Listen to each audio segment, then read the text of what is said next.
Two things: survival, reproduction. So if survival and reproduction are what Darwinian evolution selects for, then our brains have not been optimized for figuring out how the universe works, for figuring out what base reality is, for figuring out, in fact, if you think about it, if you've got all of these cognitive faculties that are dedicated to understanding the truths of, mathematics or reality or whatever it is, then that they're happening in many ways probably at the expense of that which helps you survive and reproduce.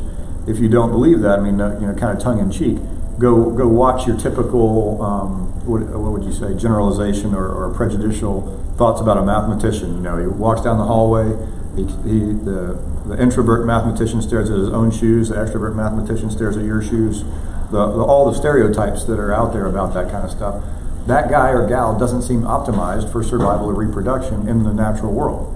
So if something like that's the case, then what he basically says is, if you are a metaphysical naturalist, that is to say, you believe that all that exists is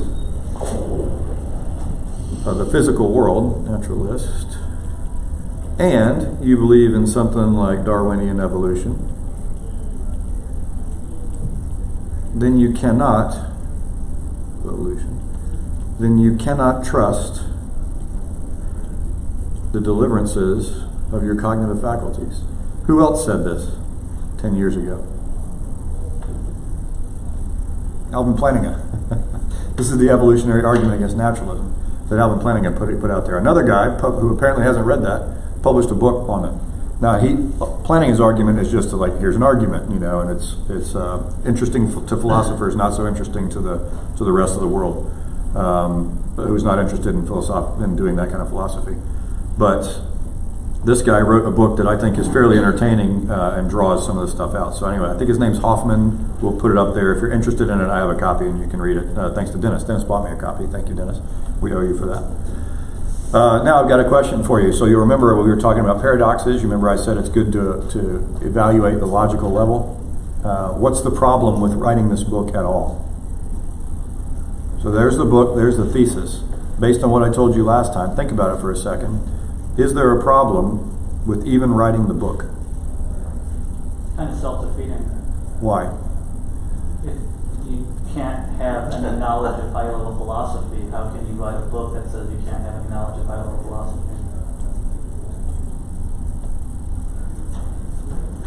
QED, right? So this is one of the reasons that we say it's good to do this kind of thing. When you take the tile of metaphysical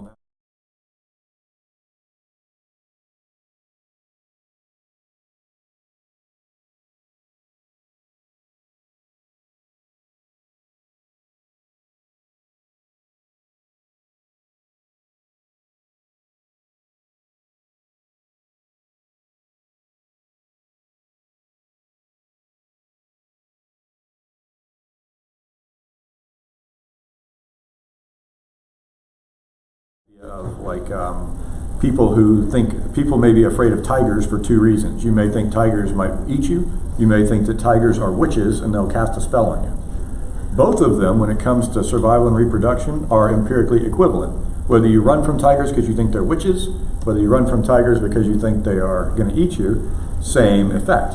So evolution doesn't help you there.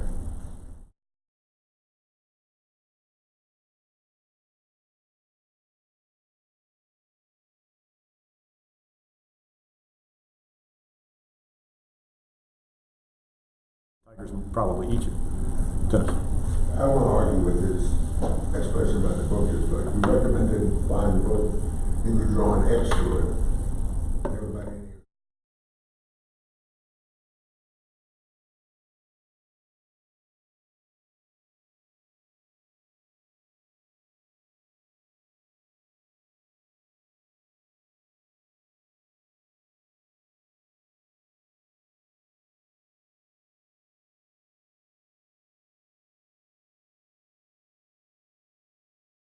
The deliverances. But two of the reasons I like it is, one, a guy who comes from that worldview took the time to examine his own worldview and come to what I consider to be the right conclusion. If it's Hoffman, I applaud Hoffman for saying I affirm A, I affirm B, A and B, and when I run the argument, imply C, so I'm going to accept C as well. Now, what we would hope to ask Hoffman is are you certain then that A? Are you certain then that B? But at the end of the day, that kind of honesty is excruciatingly rare. And so I'm a fan of watching people from any. I think that Christians should do more of that kind of honesty. So as an exercise in self-examination and examination of one's worldview, it's a textbook for that. So when I drew the X through it, what I meant to say is not X, the book is worthless. What I meant to say is the thesis of the book, if it's correct, undermines the thesis of the book. That doesn't make him intellectually inferior. The smartest minds on the planet, and as far as I've said, believe, we have pointed out, have done things that have undermined themselves. You'll remember the story I told you about Frege, who wrote this whole system, and then Russell's writes in Russell's Paradox, and Frege quits mathematics completely. And then Russell writes something, and this huge tome, and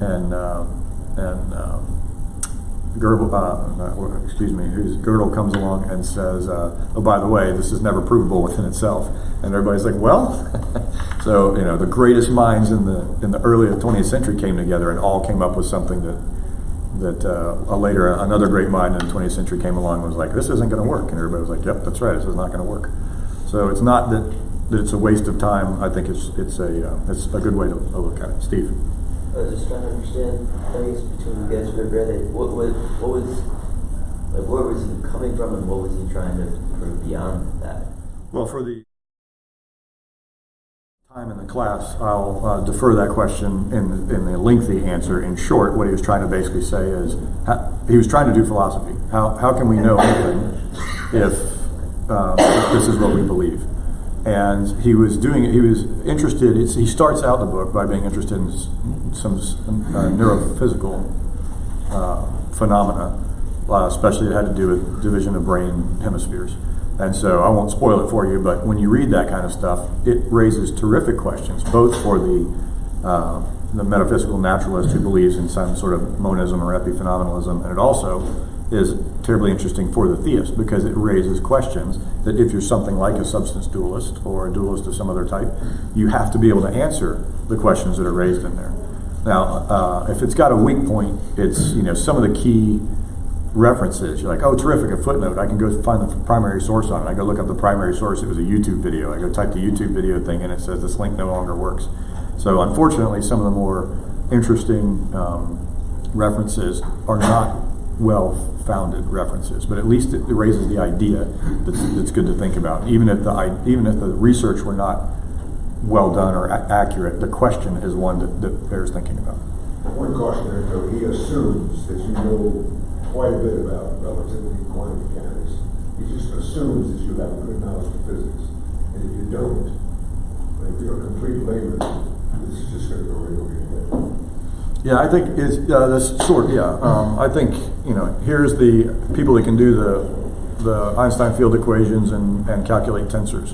Here are the people who have listened to a popular lecture on it or read A Brief History of Time. It's well closer to here than it is to here. So I think that it's comprehensible, even if some of it doesn't hit you directly between the eyes. I guess I was also just real quick. Yeah. Just curious, so if he believes that, then what is his conclusion on how to live, or does he even touch that at all? Let me recommend to you another debate. Rosenberg and William Lane Craig debate. Alex Rosenberg wrote The Atheist's Guide to Reality, I think. And let me just recommend that debate to you. Watch that debate, and then it will answer your question, and B, it would make for some interesting follow-up too. I'll try to find that one and put it on the Facebook page. Okay. We have a camera that is now watching our sleeping baby, and it tells us every 17 seconds if he twitches a facial muscle. So I think we've kind of gotten to the data wall at some point here. All right, let's talk Zeno's paradox very quickly. Dennis had asked this one too.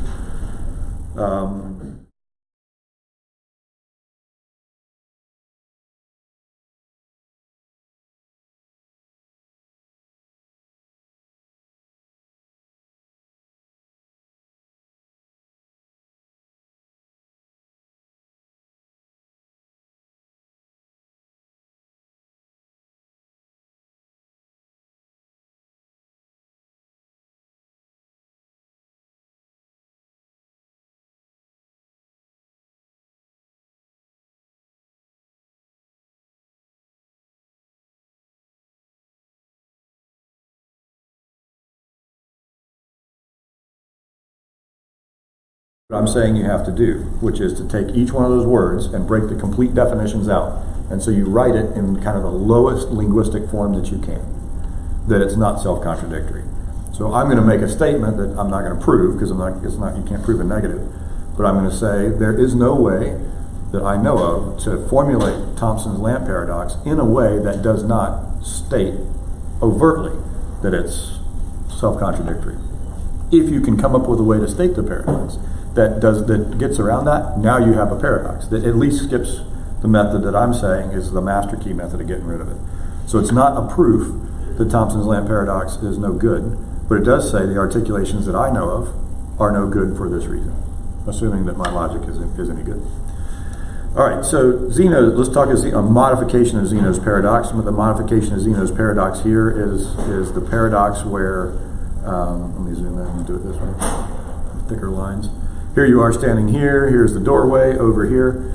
In order to cross the distance, get there, you've heard this before, right? You have to go halfway, and then you have to go halfway again, and then you have to go halfway again, and then you have to go halfway again, and then you have to go halfway again, and so this keeps going on ad infinitum. And so what it means is there are an infinite number of intervals that you have to cross. Since crossing an interval takes time, it takes an infinite amount of time to cross all these intervals, so you'll never make it out the door. Now, what do we see in real life? We see that when you start walking at this point at 3 miles an hour, or I'll say rate equals 3 miles an hour, and you end up at this point, you're still going 3 miles an hour, and you just walk right through it. It doesn't seem to be a problem. So it suggests, and this is why paradoxes are really, really good things to think about. It suggests there's something wrong with the way we're thinking about it. All right? Nobody that I know of accepts the paradox and says, oh, for that reason, we can't walk anywhere. We can't walk through any doorway. So take this as an encouragement to say, how do I go about doing this? Now, let me suggest for you something. It's good to think about the most fundamental things that you've been taught in school and just not told to accept, like you'll accept this, but you had to start somewhere. So the teacher probably said something like this. Imagine you're in a car and the car's going 3 miles an hour or 3 meters per second. So if something's going a meter per second, that's a unit. And you remember what happens if you don't put the units on your equations, especially for you engineer types, like it's automatically wrong, you lose, game over. You have to label your numbers there, and that's good. So one, I would say something like labeling your numbers. That's important. There are deep philosophical implications to this rule. We won't explain them here, but one of the things might be something like this. If it's wrong to not label your numbers in some engineering class, why is it wrong? And I think when you chase that rabbit hole all the way down to the bottom, what you find out is this: there's no such thing as a number without a label, because numbers are adjectives and the labels are the nouns. So in the same way that you can't have a big, but you can have a big chair, you can't have one, but you can have one chair or 2 chairs.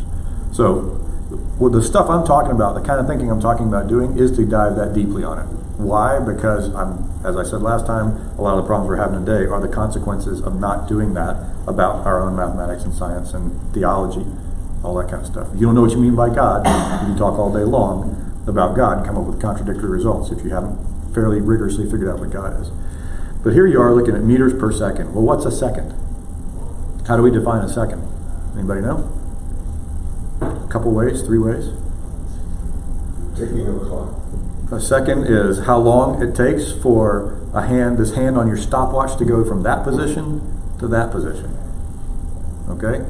So there's some delta x that is a movement that happens, and you say it's how long it takes that movement to occur. What's another way to do it? It's cesium atom. It's a cesium-123 or something like that atom, and it's going to oscillate. And so we'll just put that oscillation as like a back and forth movement. And it oscillates some number of times. I don't remember what the number of times is, but lots.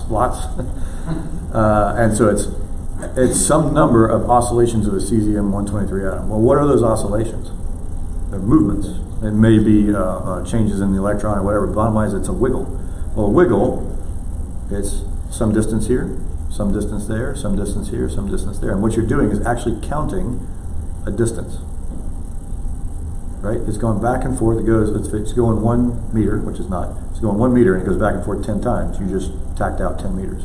The cesium 123 method is a delta X, change in position. Is that an atomic clock? Say again? Atomic clock. Yeah, the atomic clock, the cesium, whatever it is, 123, 126, whatever it is stable enough and we can sense it enough that it's been used as kind of the standard or baseline for that one. The other one is how it's the interval that it takes for light to travel some distance. Remember, however many meters per second or kilometers, that kind of thing. And so it's some distance that light travels. That's basically the textbook definition now. We do it operationally these ways, but the definition of it now has been changed to represent how long it takes in a certain type of space for this thing to move. They're all actually changes in position, which means meters are actually, a second is the interval of meters, or something like that. Which really means that if you think you're able to do this with fairly, if these two things are not the same thing, if these two things are not the same thing, if they're actually breakable into two sections, then you're really canceling the meters out and you're just talking about intervals. The whole thing is about an interval. And if the whole thing's about an interval, there's another philosophical argument to be made here. But this points us in the right direction, and the direction in which it points us. So what's the purpose of a second? And why do they have to correct the clocks every so many years? The purpose of a second, in my opinion, is it's one of the things that we use to measure changes. So you want to know, we're creatures with memory, right? So imagine that nothing that you're doing gets encoded with memory. Nothing that's happening right now can you remember. So even the words that I just said, you can't remember. You would be unaware of a past. You would be unaware of a future. You would only be in the present. There would only be the present. Now the question is the past an illusion brought out by the interaction of memory and what your sense data are giving you now? I don't think the answer is no, but it's the kind of question that emerges when you ask that. So what does it have to do with the rotation of us around the sun, and we return to the same point once a year? You could make one of the things to me that says if time is real, that we should have a long time ago thought if time is real, it's not necessarily absolute. This doesn't prove this by any way. In fact, it's not even great evidence. It's just an inclination in the direction. The fact that I can set my interval as orbits around the sun, or rotations of the Earth about its axis, or period of the moon showing up, or whatever. The fact that we've got these different calendars means, and they're useful, means that is it necessarily the case that there's some sort of absolute measure of time, or is time as a relative measure something real? And I'm not saying all truth is relative kind of thing. I'm saying time, all measures of time are actually relative measures. It's how long I moved from A to B, while the second hand moved from C to D. You have to compare, you're always comparing four things: an initial state, a final state, for your measuring device, an initial state and a final state. The Galilean relativity was one step towards it. We should have been, if we had been thinking this way, we should have gotten here way before Einstein did. At least when it came to thinking about measures, operational measures and absolute measures. Now, without Lorenz's, Maxwell and Lorentz, you don't get Einstein, but you would at least have been, the ground would have been more fertile earlier. All right, so let's skip that for a second because I know I just bored more than half the class. Too much, sorry. But here, let's realize that what we're talking about is some sort of relative measures. But when you and I think about speed, how do we always think about speed? Yeah, we always think about it as that the units aren't changing. Like we don't drive along and we're like, I'm going 20 miles an hour, and then I'm like, no, I'm not doing good miles an hour, I'm going to do track lengths per hour. And then no, hang on, I'm going to change track lengths per hour to car lengths per hour. Like if we were moving along and you change the interval all the time, and you tried to call those numbers out, someone would be like, hey, shut up, stop it, you're being stupid, right? That would be if you're assistant driving. Well, I mean, imagine you're driving for somebody. You're the rally. Have you guys seen this rally stuff? Rally driver sitting in the car, and there's somebody sitting next to him with a map. And if you listen to what they're saying over there, they're like, I forget how they do it. It's like right one into left two, right 3 into right 4, jump, and I mean, they're running off at like auctioneer speed. And what they're doing is telling the driver what's coming over the hill next, what the next turn is. So that the driver can set up the car, because in rally driving, if there's a curve like this and you don't know how far the curve goes and whether it tightens or whether it doesn't, you will run off the road like in curve 1. It just doesn't work. So you have to know what's coming. And this guy is reading off the map to him in these intervals. If he was sitting there changing, the numbers all mean the degree of turn, of how much turn there is. Like this is a 1, this is a 2, this is a 3, this is a 4, and I don't know what a 90-degree turn is, but if he changed those units of angle the whole time, they would crash instantly. And the driver would have a physical disagreement with them fairly quickly. Miles and kilometers. Yeah, you wouldn't do that. Zeno's paradox does exactly that. Zeno's paradox does exactly that. Because what it says is, I'm going to go over this interval, and then I'm going to go over this interval, and I'm going to go over this interval, and it's going to take like an infinite amount of time to do that. It doesn't, because if you do it in miles per hour, the paradox is making you think in terms of how long does it take me to cross an interval. But the interval size is constantly changing. If the interval size is constantly changing and speeds are relative to the interval, what's also constantly changing? Speed.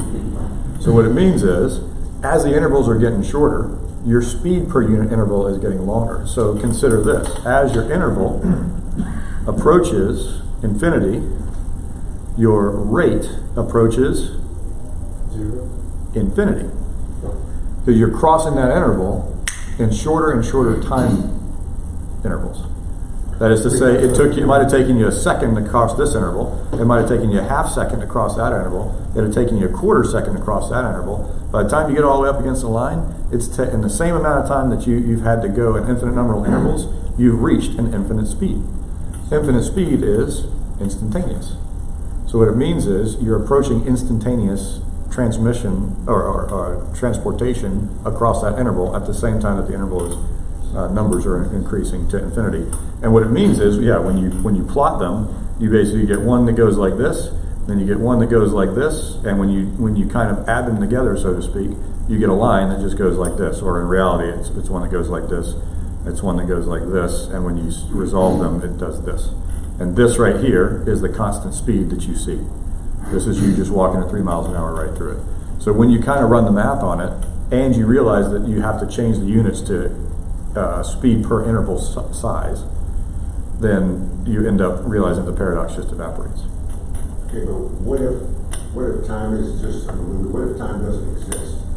Okay, see, Dennis wants to go that deep, that quickly. Yes, what if time doesn't exist? Well, I would ask this, does change exist? I'm sorry? Does change exist? The change exists, yes. Okay. And is here now, and then it's over here. Yeah, right. So then what I would say is I'm going to say that time is simply a measure of change. And now if time is simply a measure of change, and change exists, then time exists. So I'm with you. I think the way that we talk about time is wrong. But what I think time is change. And my little thought experiment for that is, some of you heard this before, so I apologize, but we all, Vinny, Steve, and I invent 2 machines. One of them freezes all motion. One of them freezes time. And we want to test it, and we didn't do a human subjects committee, so we walk down to Starbucks, and we go stick it up against the window. Then he throws the switch, and he goes, all right, we're gonna freeze time. Everything freezes. All the time in the place freezes. And we take our measurements, and we look, and we see what happens. We write it all down. And then we throw the switch and start time back up again. Then Steve throws the switch on the motion freezer, saying, all motion freezes, we take our measurements or whatever else, and then we trot back to our lab, and we realize, hey, you know what? We forgot to label the boxes. I don't know which one was the time freezing box and which one was the motion freezing box. And so we're like, well, rats. Let's break out our little journals, our observation journals, and look at them. And what do the observation journals tell you? Identical, no difference. And it may be the case, if there are no difference, if you can never come up with a difference between freezing motion or freezing change, in the physical world that typically looks like motion, is measurable in motion in some way. Metaphysically it may not be, but in the physical world it is, seems to be. If there are no change, if you can't tell the difference between changes in motion and changes in time, then you have to at least consider the possible. Well, if there were no differences, then by Leibniz's law, they're the same thing. The indiscernibility of identicals. If two things, A and B, do not differ in any way, then they are in fact the same thing. They are identical. So is it the case that time is identical to change? Then the concepts of past, present, future make no sense. So you can order the changes. So I can say, you said it this way, my hand was here and then it was here. So that's an order to changes. It's not the case that it's true that it was here and then here. So if there's a causal order, then there's a temporal order. The way I put it was, I said, first it was here, then implies time. Yes, that's right. So the terms past, present, future are nonsensical. They're sensical if you link them to anything that occurs in the sentence X, then Y. What you say is past is anything that precedes the word then, and present or future is anything that comes after the word then. Those terms then and after imply Time. time. Or at least what we would call a temporal order, or what you could call a causal order. And the real question is a causal or positional order different than temporal? I'm not arguing with you. No, I got you. I'm agreeing with you. I think we're in agreement. Well, I think you may have said it, but does it imply causation? Yeah, I think if you abandon the causal principle, that things happen from one thing to another thing, then you end up in the same book that we ended up in earlier. You can't know anything. Because if what appears to be causally linked, in fact, that just implodes any other time. You can never make a prediction in your entire life. Science, dead on arrival. Science is all about saying A, B, C, D, E happened. It seems like there's a pattern of that, and so I infer that E is going to happen next. That only makes any sense if things can be causally ordered. If things can't be causally ordered, it can be this ball was rolling downhill, it was rolling downhill. Where's it going to be next? The answer is it turns into a spring of flowers up over on this other hill. Why? Because causation there's no order to causality. Anything could happen. Well, I guess what I'm saying, maybe a little simpler, is that not a PhD in this at all. It's more, it just seems that you have to have causation to have change, at least. Or am I wrong? Like, you have to have. Do you some have sort to of have causation reason, in order to have change? Like, Yeah. if you're, well, maybe you don't. Like, if you're moving, it's because you moved your hand and you're in the process of doing it at different points in time. But Well, let's say that you punted on explaining on the causal principle, and what you said was there exists a possible world where there's an elephant just sitting there, and then completely uncaused, a rhinoceros pops into existence over here, and the elephant winks out of existence. You could temporally order that without causally ordering that. If you were going to say it is not the case that either anything caused the elephant to go out of existence or anything caused the rhino to come into existence. So without doing any further analysis, you might say, I can still make a temporal order even if things are acausal. Now the question is, does it even coherent to say something that elephant popped into existence uncaused, out of nothing? That's a different argument, but and I don't think a good one. I don't think it's going to work, but not an argument. It's a different phenomenon. In your paradox, then, does that imply that there's no such thing as a static state? If there is a static state, what it implies is no time. There is no time. No time goes. Because it's. Well, so here is another. Here are there's another guy that wrote. As soon as it moves, it's now moving another half step. Here are three sections of the universe. Okay, hold on. Let me answer your question here. There are three sections of the universe. This is a philosopher named Shoemaker brought this up. I think there's a problem with this, and so I'll say what it is in a second.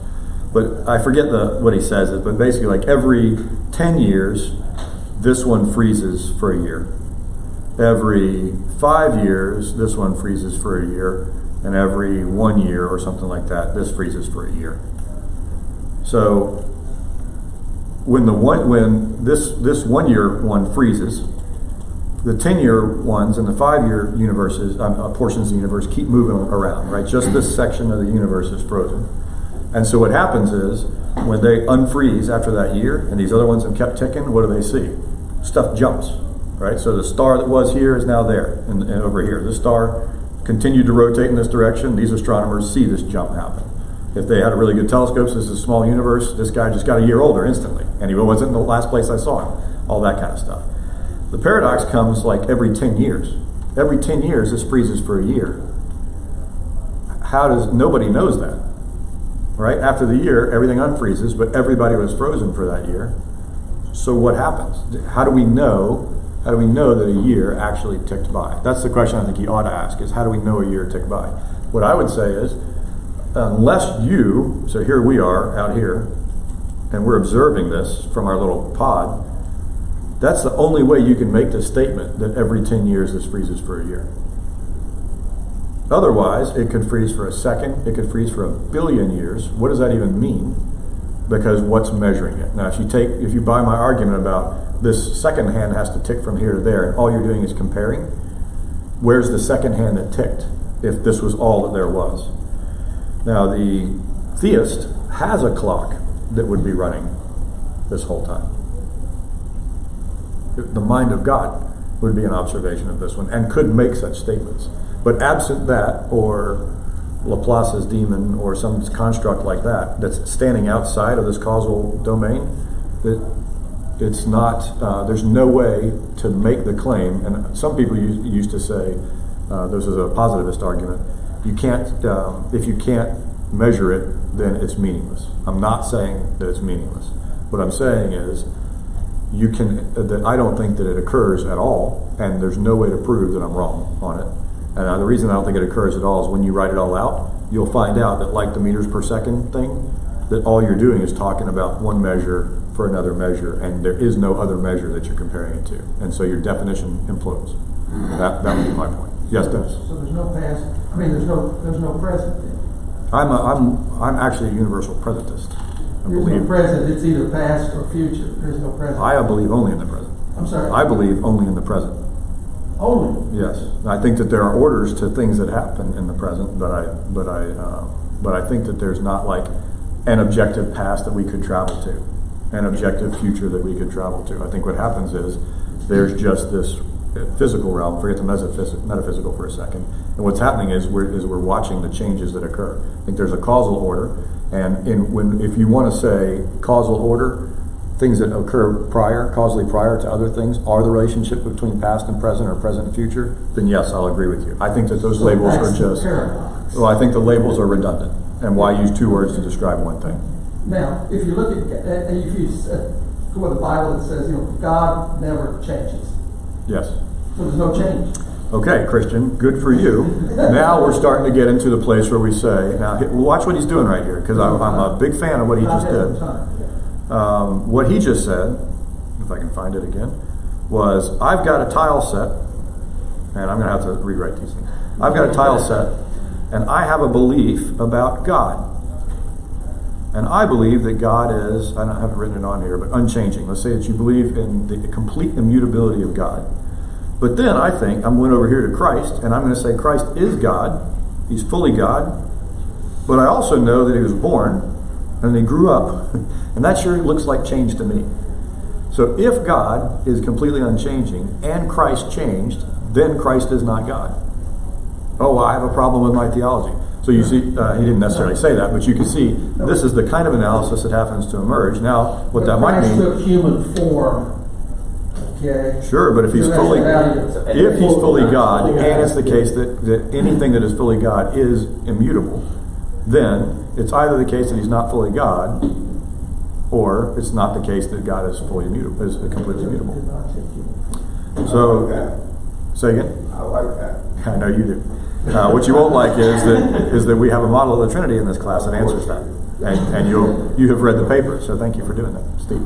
Just go back. So there is an answer to that conundrum, by the way. So the idea, I'm just trying to think of a situation where I was like, well, if you hit absolute zero, then you wouldn't have time potentially. You wouldn't have change. But then I thought, if you have to also position yourself in the physical universe in a way that no longer has any momentum. How would you even sense it? Right. And then even then, you'd have to have assuming that freezing it stops.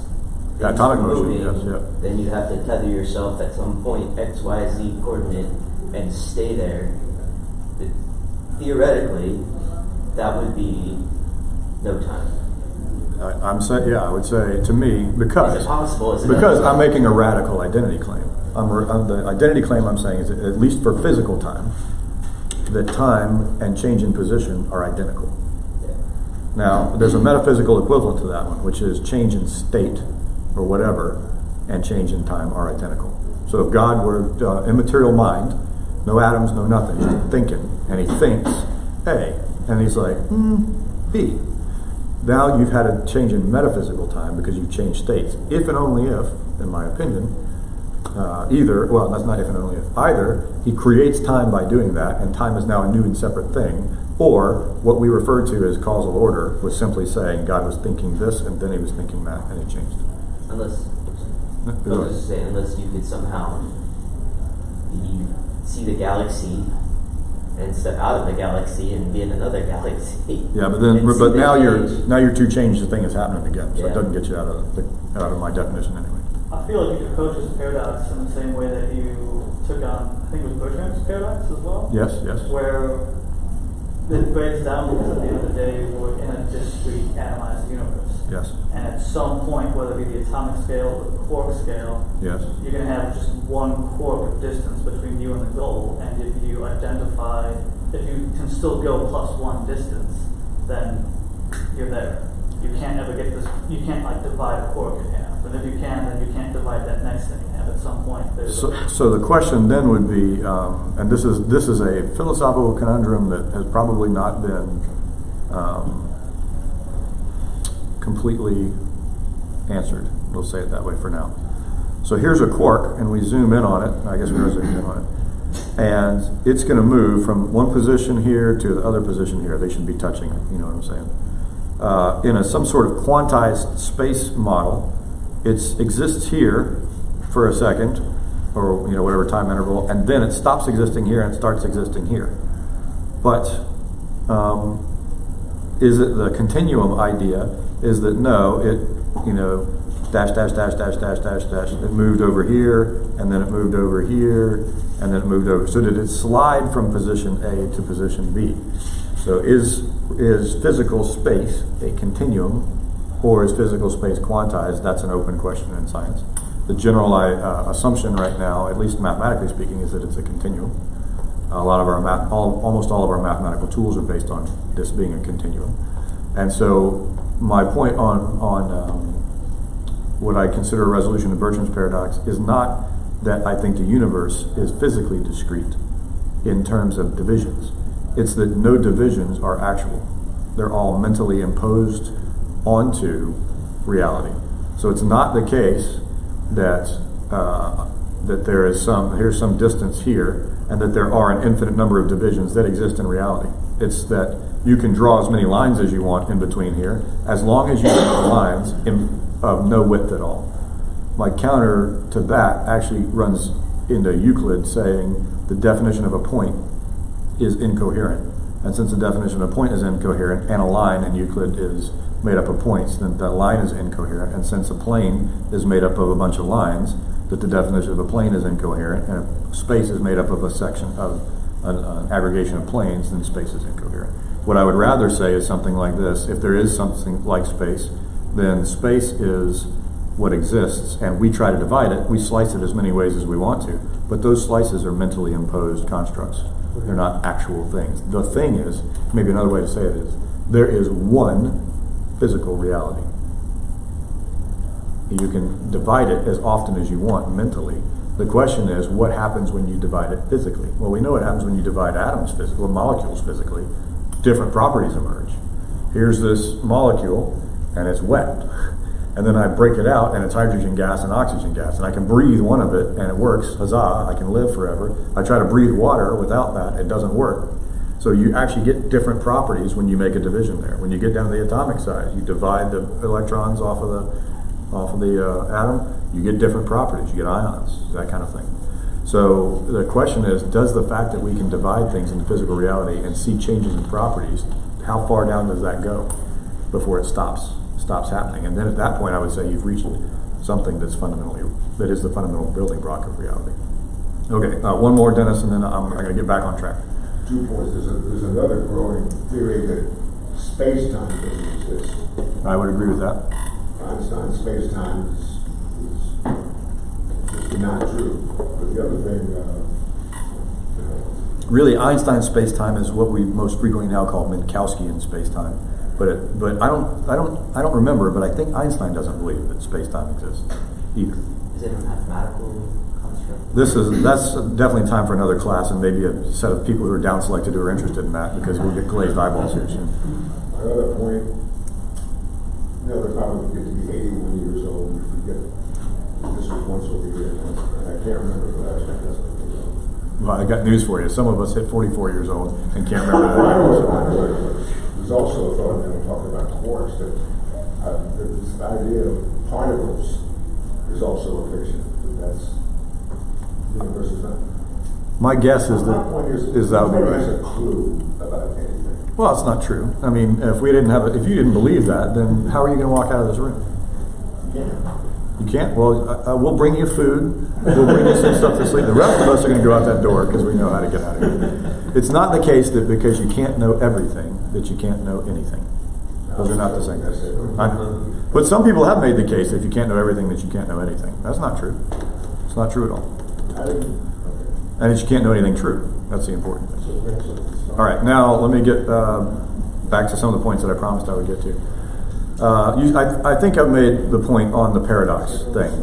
I would, as I said last time, I encourage you to look at paradoxes, because paradoxes are where you find what's wrong with your thinking.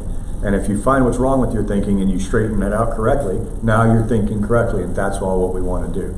So this is why I had this discussion yesterday or day before with somebody. I said, how do you read a book?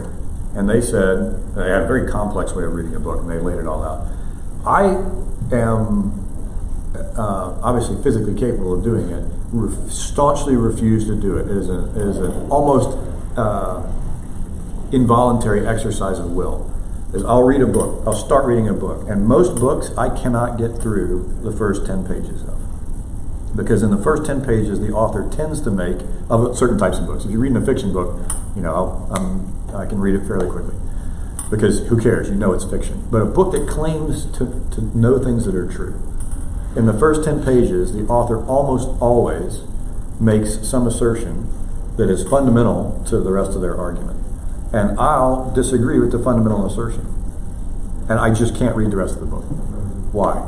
Because if it's the case that, and it's because I think that it's false. I think that what they're saying is false. Now, I may be wrong about that. But if I'm correct in thinking that it's false, then the rest of the book, and then doing that, continuing to read a book that is based on a premise or an axiom or a fundamental assertion or a properly basic belief that you believe is false, is intellectually equivalent to tasting something that you know is bad, i.e. poisonous, and continuing to eat or drink the whole thing. That's the way that I see it. So if I can't get through the first, if we haven't agreed on the bases, I won't be able to read the book. Just physically can't do it. In fact, anyway. Isn't that a little arrogant? No, what it must be right. No, because it doesn't turn around. I never said I must be right. What I said was I disagree with this. So now what I have to do in order to read that book is go and figure out whether I was right or wrong about the difference in there. Now, if I find out that I was wrong, and I'm like, no, this guy does have it right, then I can go back and read the book. And then I get to page 15. And there's another assertion that I'm like, that's not right, and I'm stuck on it. And I can't read it anymore, because the further I go along in the book, I'm like, but this is all based on this point, so could be complete garbage for all I know. And this is a difficulty that I have in reading these kinds of things. But the advantage to it is, that it forces me to either only imbibe knowledge that's correct or properly based, or it causes me to challenge my fundamental assumption that would have been hanging in the back of my mind the whole time, and then force myself to learn what's actually true at base. So for that reason, I think I'm at least saying that if you want to never be wrong, then you have to only operate and imbibe knowledge that you know is based on principles. And when I say imbibe, I mean accept. I'm telling you can read Hoffman's book, even though I think Hoffman's book fundamentally is wrong. But its key point is right. A lot of what's in it is wrong, because you're reading it in a way of knowing that that's the case. So if you can do that, then fine. But the idea is now you're all of the knowledge that you have is hopefully pure.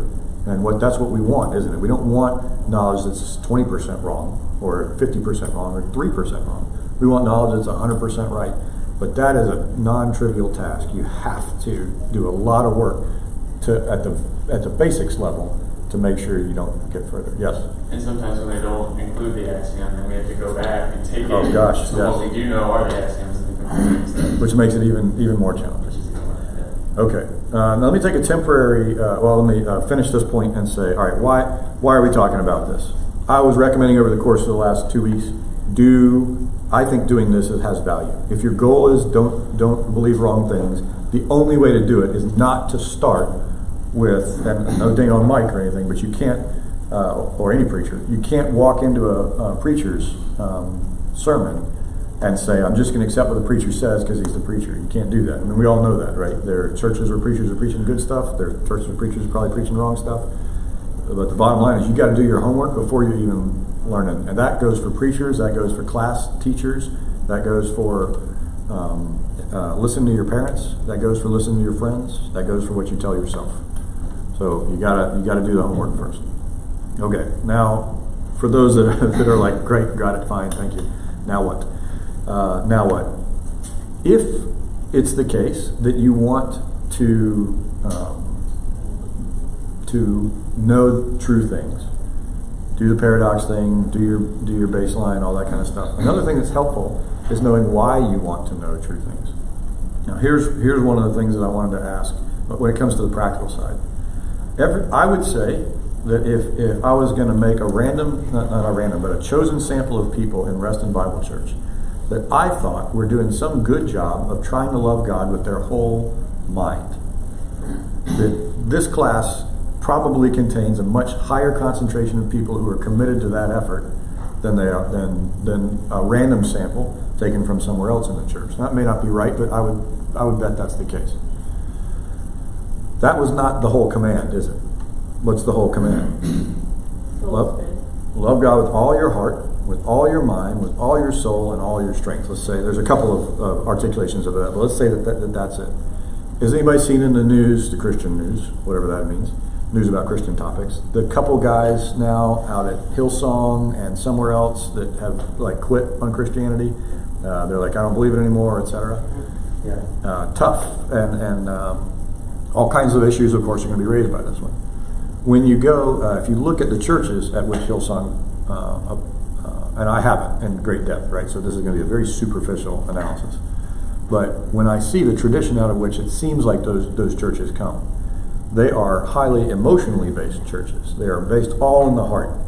And so if you're going to stay emotionally vested in this stuff, like I don't know if you've heard some of these songs, but some of the songs these guys put out are like tear-jerking, good songs.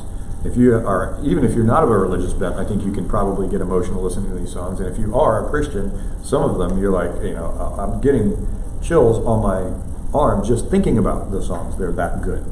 This is by a guy who's now saying, I no longer believe in Christianity, right? He's performing these songs or writing these songs.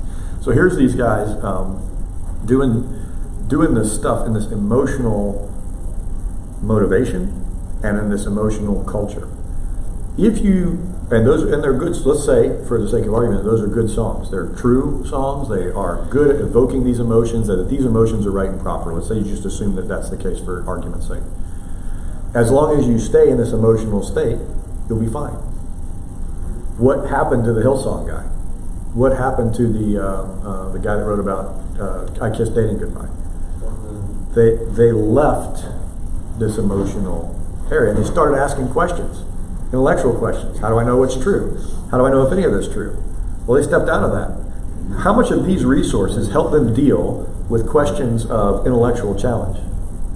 None of them. None of it. That does not help you if you start asking key intellectual questions. It just doesn't help.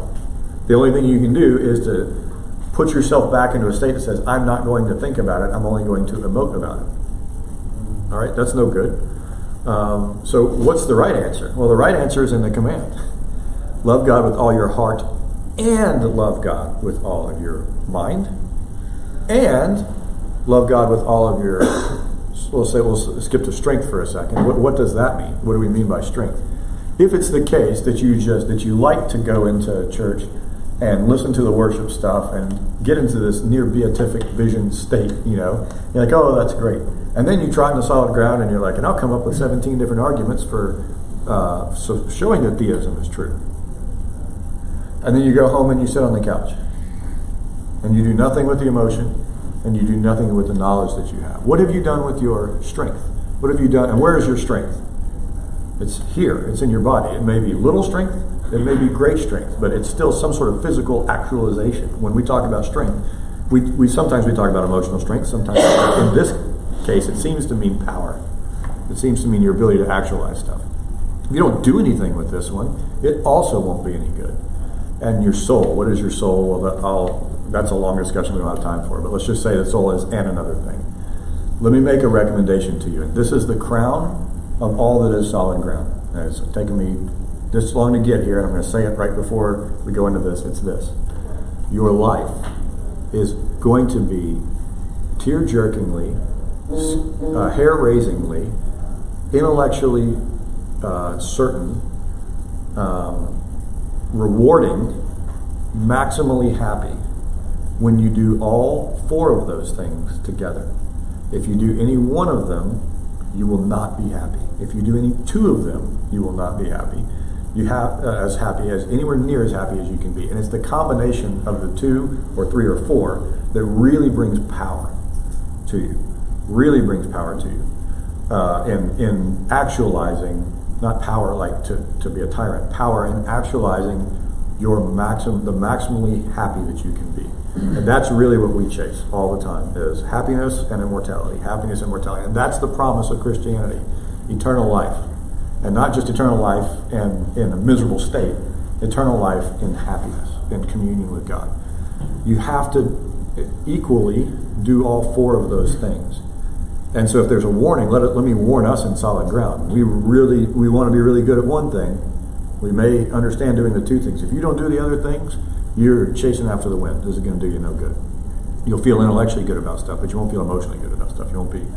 So you can imagine even this in your own family relationships, right? One of the things that tends to make us happiest. You're a father, or you're a sister, or you're a son or daughter, and you can intellectually know stuff about your parents, and that makes you happy to some degree. But if you don't feel the love, son, I'm proud of you.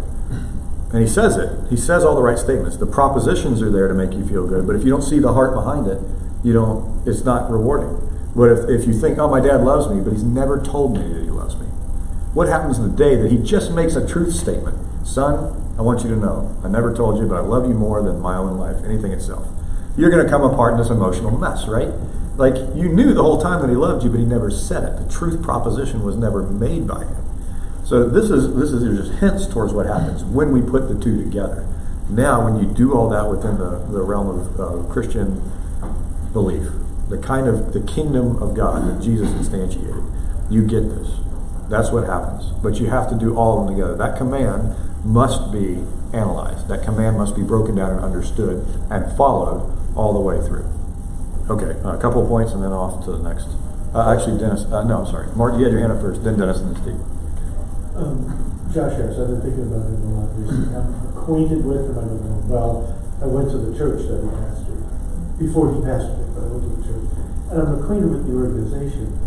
And it's not highly emotional. I mean, they classify themselves as charismatic, but you don't know that going to the church. There's no, except maybe racing teams. Yeah. And it's highly theological. Now, I don't know what else was going on. I don't know what went on in his life that caused him to say, I would no longer classify myself as a Christian. But yeah, well, I think what I mean to say is when you observe the process of worship through which they go, when you observe, I forget the name, I'm thinking more the Bethel tradition. When you look at their way of doing business, it seems to say the certification that how we know is true is an emotional state. If you achieve this kind of emotional state, and I'm talking about I'm maybe dragging them a little bit further into some of the other guys, the glory tunnels and the smoke and glitter descending from that part of the tradition is where it gets a little bit that way. But as an example, the Hillsong leader said, he brought up some fairly rudimentary points that like we addressed in here a long time ago, and everybody in here knows the answer to. And he says, nobody's talking about these things. Nobody's talking about, how infrequently miracles occur. Nobody's talking about, like, yeah, they are. You're just not traveling in the circles. The circle in which you travel just assumes, and it doesn't do the mental work on it. And again, I told you it was going to be a superficial analysis. But what I'm saying is, it smells to me, it feels to me a little bit like, if someone can say something like, nobody's talking about whether Christian truths are self-consistent. Well, I can tell you at least one group that's talking about that. So it's not the case. That's what I meant to say. But you're probably right. So if I've wrongly impugned that church tradition, I apologize, but I'm at least saying something like I'd be that. different situation with Harris and Kelly. Yeah, that's right. I think that Dennis. I can illustrate that. This atheist, every time, I watch Joel Osteen every week. I mean, I love the guy. He's just, I don't believe anything he says, but the guy is Me either. He is a great entertainer. He knows how to say it. Well, that audience of his looks very happy. My second point is, every time I see a costume and they play Amazing Grace, I cry like a baby. Right. But you just said you have to do all four things to be happy. That means this atheist can never be happy. What I mean is, what I said was, you have to do all four of those things to be optimally happy or maximally happy. I can't be optimally happy. That's right. Not without, because you're in the. Let's say that this is the case. Let's say it's the case that you could have children, and let's say it's the case that you will even say ought to have children if you could. I'm not saying that's the case, but it is the case that you have children. You see what I'm saying? You know the love of a daughter who loves you and is devoted to you. Like, you know what that feels like. And if I said to you, Dennis, you could have and let's just talk about her. Whoever your favorite daughter is, don't tell anybody if you have one. But she's the good, right. She's the good. You're not supposed to say it. I guess she's not. Her sisters aren't watching. But if you got a favorite daughter and you love her and she loves you back, and I said, Dennis, you could have a world. You can pick one of two worlds: one where you've got her and one where you don't. Which one would you pick? You'd probably pick the one where you've got her. And let's say that even I'd say they're kind of equivalent on how much other bad stuff happens to you or other good stuff happens to you. That is a good that you would choose. So that's an example of a good that you would feel, if you knew about it, you would feel impoverished comparatively to not having it. And that's the idea that I'm getting towards. It's actually the same answer I have to every command in the Bible. When people ask me, why do you not want gay people to be happy? Why do you think that there shouldn't be homosexual marriages and whatever else? They're happy. Why do you object to their happiness? My objection isn't that they aren't happy. My objection is they're shorting themselves on how happy they could be. That's the argument that I'm making. I know. But I'm trying to use the most controversial thing that I would probably affirm in that one to match with something that should be completely uncontroversial. Which I have a homosexual son. I know. That's just why I made the point. Married to his partner for 30 years. I'm saying that he You could. can't tell me that he is not maximally happy. I just did. Well, And I may be wrong about that, but that's the approach that I'm coming from. And I'm coming from that approach because there's at least one thing that he could have that he won't have. Let's say he has the love of another human being. Okay, that's good. That's something that I want to have with a wife, but okay, he has it with a husband. Fine, he's got that one. What does he lack? He lacks the joy that comes from having kids. Now, if it's the case that he could be happy with, he would have to be able to be happy with a woman and happy with a man. Now that you have to get into that as well, and I'm just hypothesizing that that's possible. what if he was a Hindu? Maybe the Hindus are right. Maybe, but remember, that's the reason that we did this whole class. And we're starting off, thank you for that kick into, that'll be part of the argument that we're going to make over the course of next year. How come, is it the case that Hindu, whatever. And so it's not, last one was Steve, and then, quickly Steve, because we got Right, so I grew up around that church, not actually going into it in earnest, but being around circles, seeing different people. The Joshua Harris was influential because he wrote a book. Not that and it was, I guess, taken by and just from seeing that book, talking it over with people, or at least the ideas, I don't think I've ever read it. But knowing, just at least observing people and knowing that basically I got the gist that people were very serious, almost to a point where they couldn't self-analyze or kind of adapt because they kind of had this locked-in worldview about what was right, and everybody else was wrong. And it was, in some level, it was inclusive to those who wanted to join the group, but if you didn't or you were on the fence, it set off my, whatever alarm the bells go off, it set them off. I think that Joshua Harris ended up being in that position, rightly, probably wrongly, because he had some influence because of the book he wrote. From what I saw with some of the people in the church, the thing that kind of threw me off a little bit was like, I went to a couple of their events and how they would say, and they seemed to be very focused on the church. They didn't necessarily say the pastor, but the church itself, to the point where like, I could have done something, but I didn't take, a really good opportunity and stayed with the church, and that may be good by itself, but just over time and seeing a couple of things, it made me kind of nervous that they were focused on the church, and then also just knowing people that interacted with the church and even trying to say, hey, we're going to do a youth thing, do you want to participate? No, we just do our own thing. Okay. No, this is a great point, and I would say there's an old saying in the military, you can tell how good a unit is by how well it functions when you remove its leader. All right, so a captain gets killed, how well does the unit execute? If the answer is it falls apart completely, the unit was too focused on the individual leadership of the captain, and then he failed as a leader because what he didn't do was prepare the unit for the day that he gets hit, which is not an unreasonable thing to imagine in combat. And the same thing is true if your intellectual case if your belief in Jesus falls apart. If I got run over by a bus, then you're over dependent on me, and you're not dependent enough on Christ. And Paul addresses this, right? Did I come in here? Are you of Apollos? Are you of Paul? No. We all came in here pointing to Christ. If you're focused on us, you're missing the point. This guy's a good speaker. That guy's a good teacher. This guy's a good preacher. Whatever else. If you're focused on that, if that's what it may be what draws you, maybe what helps you, but ultimately the focus. You don't look at the messenger. You're looking at the message. That's the idea behind it.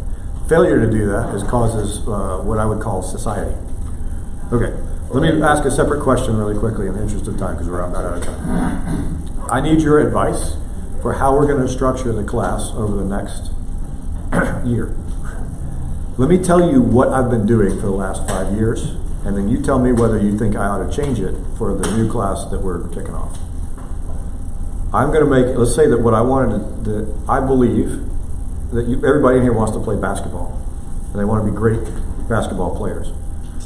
And so there are a few ways to say, okay, we're going to make you into great shooters in this class. One can be, we just put you out on the basketball court and you start shooting.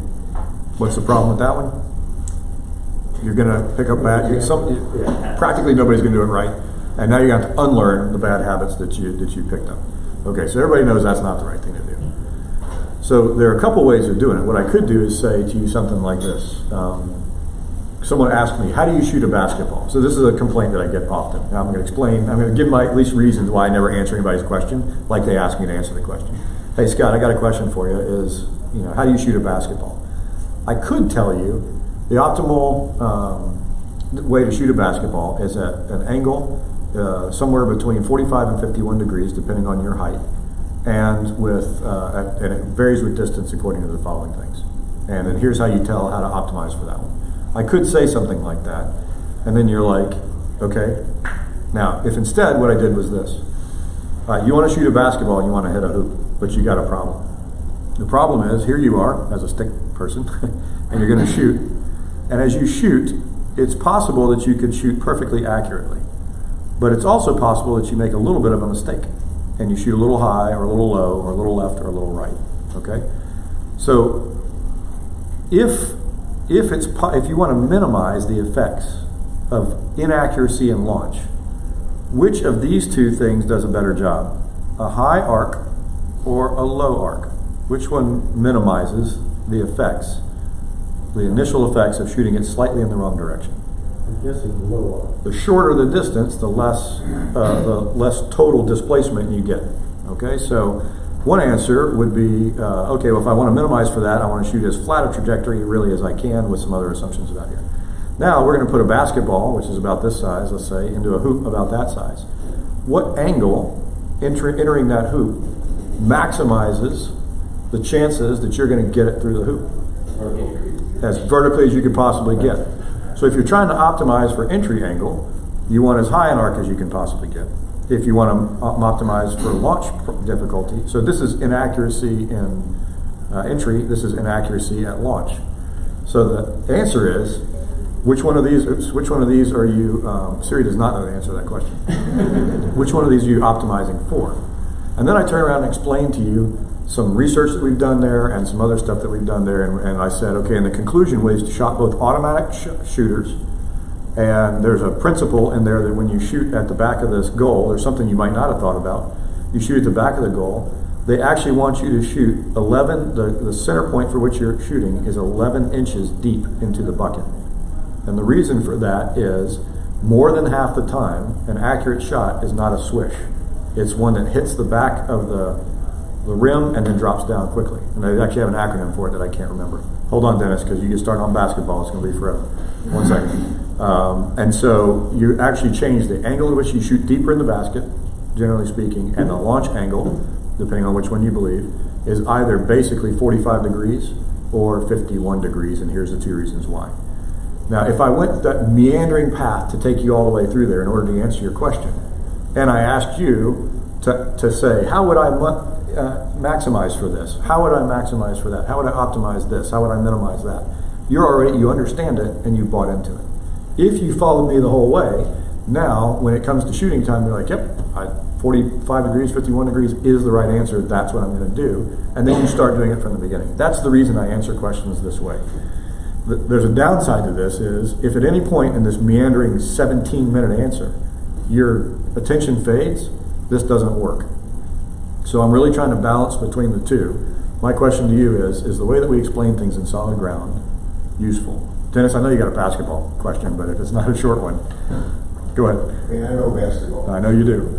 You aim for the front of the rim. Jerry West was one of the greatest shooters of all time. He shot line drives. Tracy McGrady, Larry Bird, Seth Curry, they shoot like this. There is no set rule for that. There's no set rule, but what they did was that they took. They all aim for the front of the rim because you can hit the front of the rim, hit the backboard, and drop it. They did a study. Back rim and drop it straight They down. did a study where they looked at the greatest NBA shooters of all time, and they looked up at the top end of the spectrum, and they said, what was the angle at which the best shooters shot? And the answer was, it averaged 51.7 degrees. That's the average, but that. I know. I'm just telling you. Nobody can shoot better than Jerry West. And this is why I don't have the basketball discussion, because that's not. So you see this is how I explain stuff. Tell me, we're about to launch into a year. Unless you want a year of this, now's your time to object. Now that I've given you 17 seconds to do it. Yes, sir. So I'll just change it a little bit. Gretzky, Yes. great shooter in hockey, said you miss 100% of the shots you don't take. Yes. So just as an option, maybe it's worth letting everybody shoot from anywhere, from any distance, from any point, because it'll either demonstrate to themselves and others how badly they're missing, Yep. and help them understand that you should shoot, but now narrow your target a little bit better. Okay, I will take that on board. What else? See, hockey saves the day. I don't know. The baseball. What else? So, Yeah, go ahead. yeah. So, I mean, So let's do some quick survey stuff, especially in the interest of time, because now I'm already over time. If you need to leave, please do, because now it's just selfish time for me. Raise your hand if you feel like we in Solid Ground generally do a good job of answering your questions. Raise your hand if you think we generally do a good job of answering your questions. Okay. Let's say that's half. Let's say, let me ask this question. Raise your hand if you think we do an efficient job of answering your questions. An efficient job of answering your questions, right? Much less, right? Noted. That is to say, you get an answer to your question, but it takes way too long. How many people think that you get an answer to your question, but it takes longer than it needs to take? Okay, most people think that. All right. So this is what I call it in federal law enforcement buddies. We call this a clue. Okay, so we take too long to do that. We'll try to figure out good ways to shorten it. Do you feel that you have enough time to participate, or do you wish you had more time to participate, all things being equal? Enough time to participate. You get as much participation as almost as much participation as you want. You wish that you raise your hand if you wish you got more time to participate. Okay, right? Some of this is personality driven as well. And you can't answer both. That's A or not A. Scott, Yeah.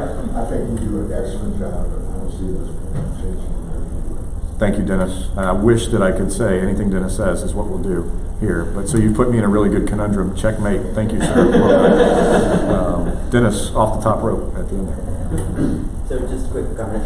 So I think sometimes We'll do this our last comment, and then we'll go to yeah, so sometimes it would be helpful to kind of, I don't know if you do well, like this, the visual aid is helpful.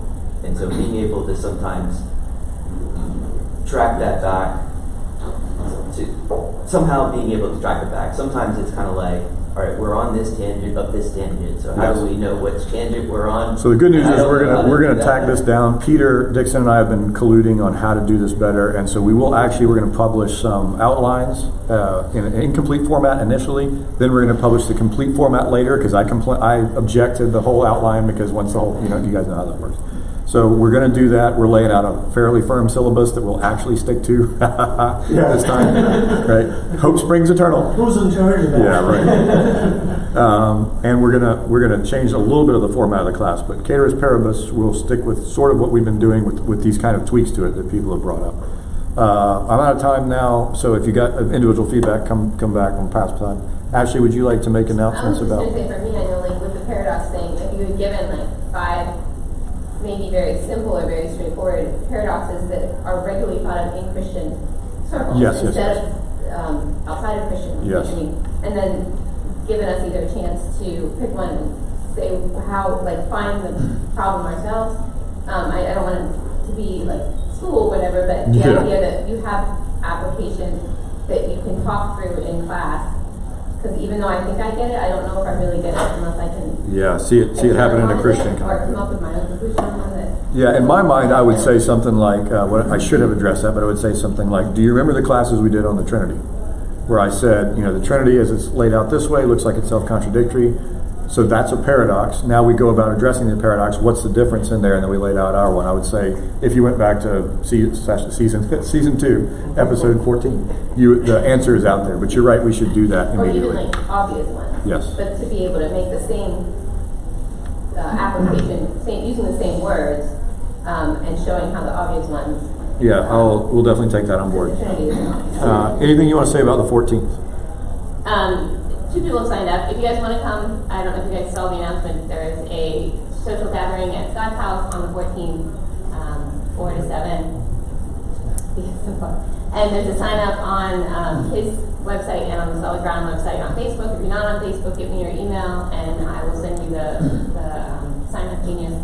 And you're welcome to come. Anyway, we just like to have enough for everybody. Very good. So this is, thanks very much for your time. Thank you guys for hanging with Solid Ground as long as you have. We kick off again, a new thing next week.